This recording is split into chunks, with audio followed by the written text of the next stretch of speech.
Kalau misalkan desanya itu mau nanda tangan dan mau ngasih cap, nah itu gugatannya patut, meskipun secara fakta itu orangnya nggak ada di Kuningan, tapi sidangnya itu nanti akan berjalan terus.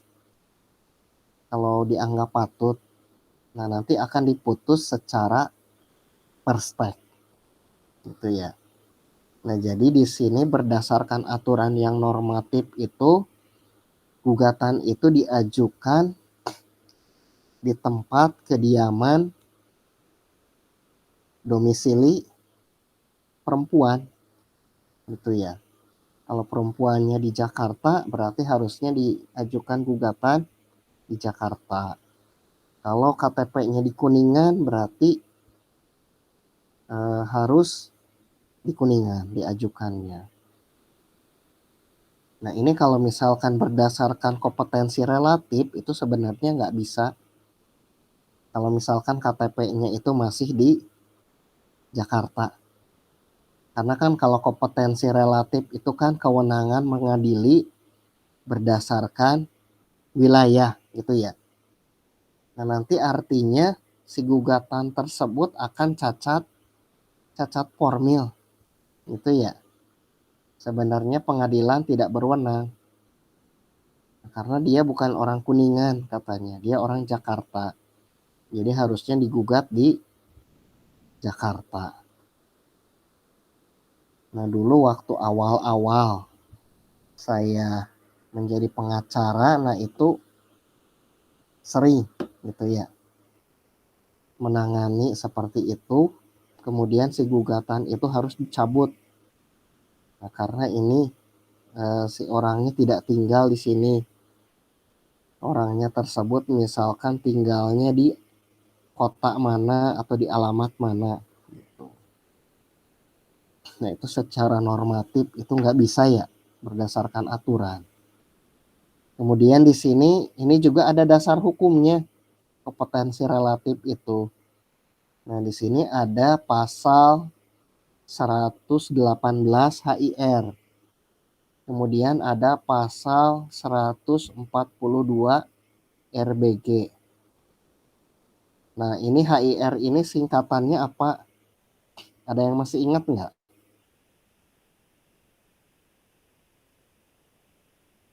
Hab Herziene Indis Reglement. Nah kalau RBG singkatannya itu Reglement Buiten Gewonten gitu. Kalau HIR itu untuk wilayah Jawa dan Madura, kalau RBG itu berlakunya untuk di luar Jawa dan Madura. Nah, ini di sini ada pasal 66 dan pasal 73. Undang-Undang Nomor 7 tahun 1989, Junto Undang-Undang Nomor 3 tahun 2006 tentang perubahan atas Undang-Undang Nomor 7 tahun 1989 tentang peradilan agama. Nah, kenapa di sini berubah dari Undang-Undang 89 ke Undang-Undang 2006? Nah, di sini ada penambahan mengenai kompetensi absolut atau kewenangan menangani jenis perkara. Jadi setelah lahir Undang-Undang Nomor 3 tahun 2006 itu, peradilan agama itu bisa menangani masalah hukum ekonomi syariah. Misalkan ada gugatan PMH itu ya ke bank syariah. Nah, itu diajukannya itu melalui peradilan agama. Bank syariah, kemudian misalkan leasing syariah, atau misalkan segala sesuatu perusahaan yang syariah itu ya. Nah, itu diajukannya itu ke sana. Itu ya, ke peradilan agama. Terus lanjut. Nah, ini tadi kita berbicara mengenai kompetensi absolut. Jadi kompetensi absolut itu kewenangan mengadili berdasarkan jenis perkara.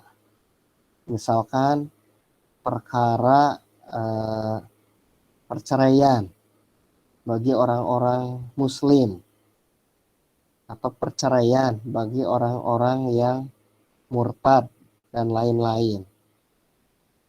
Nah, ini di sini ada yang namanya asas personalitas keislaman. Nah, di sini ada PA, kemudian ada PN. Sama dengan MA, kemudian penanganan masalah waris, anak angkat, perceraian bagi yang murtad dan lain-lain. Kemudian ada sesama pengadilan agama. Nah, MA sama-sama berwenang atau sama-sama tidak berwenang. Nah, ini dasar hukumnya pasal 28, pasal 33, junto pasal 56 Undang-Undang Nomor 14 tahun 1985 tentang Mahkamah Agung. Ya. Jadi ada asas personalitas keislaman. Jadi untuk yang muslim itu di PA. Kalau yang non muslim berarti di PM. Itu ya.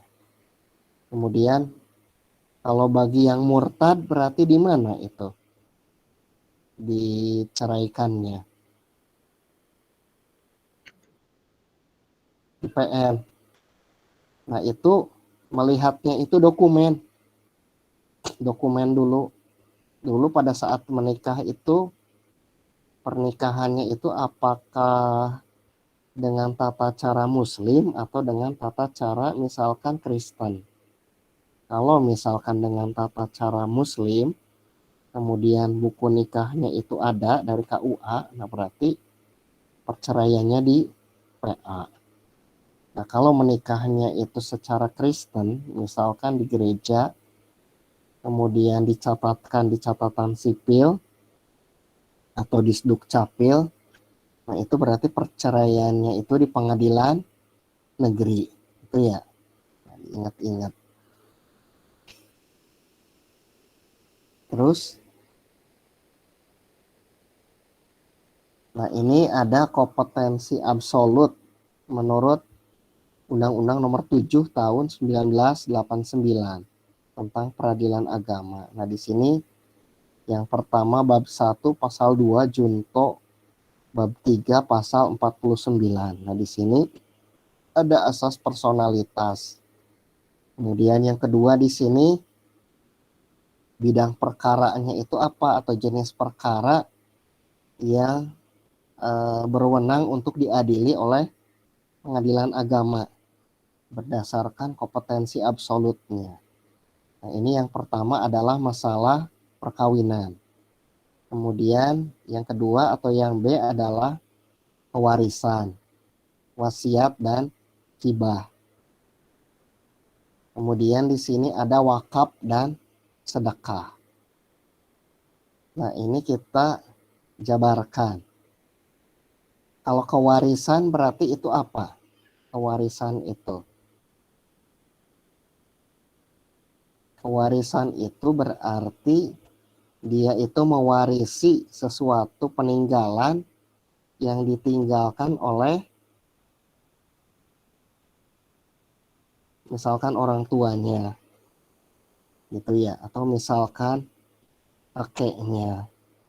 Nah, itu kewarisan. Nah, di sini ada yang lebih kuat dari kewarisan, yaitu wasiat. Nah, kalau wasiat itu kan seseorang itu berhak memutuskan sesuatu pada siapa dia akan memberikan harta bendanya. Nah, wasiat ini ditulis ketika hidup secara tertulis. Nah, ini supaya kuat wasiat itu harus dibuat di hadapan notaris supaya mempunyai kekuatan hukum. Itu ya. Kemudian di sini ada hibah. Nah, kalau hibah itu namanya hadiah. Jadi hibah itu diberikannya ketika orang tersebut masih hidup. Nah, hibah ini bisa diberikan sama anak, sama misalkan tetangga, karena tetangganya baik, misalkan sering membantu, jadi hartanya dihibahkan. Atau bisa dihibahkan juga misalkan kemana, ke panti asuhan, ke yayasan sosial, itu ya. Nah, itu hibah. Hibah itu pemberian ya. Jadi bebas mau menghibahkan sesuatu itu ke siapa aja. Kemudian di sini ada wakaf. Nah, biasanya wakaf itu diberikannya itu ke yayasan yang bersifat sosial.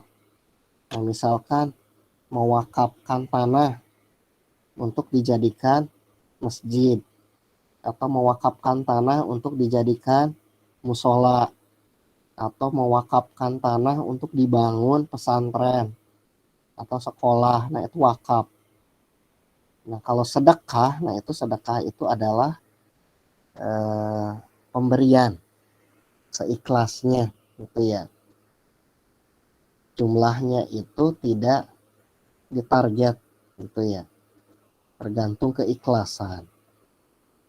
Nah, di sini ada asas personalitas keislaman menurut M. Yahya Harahap. Nah, di sini mencakup yang pertama ada pihak-pihak. Kemudian yang kedua ada perkara perdata tertentu. Nah, di sini berarti kan jelas ya, ada perkara perdata tertentu.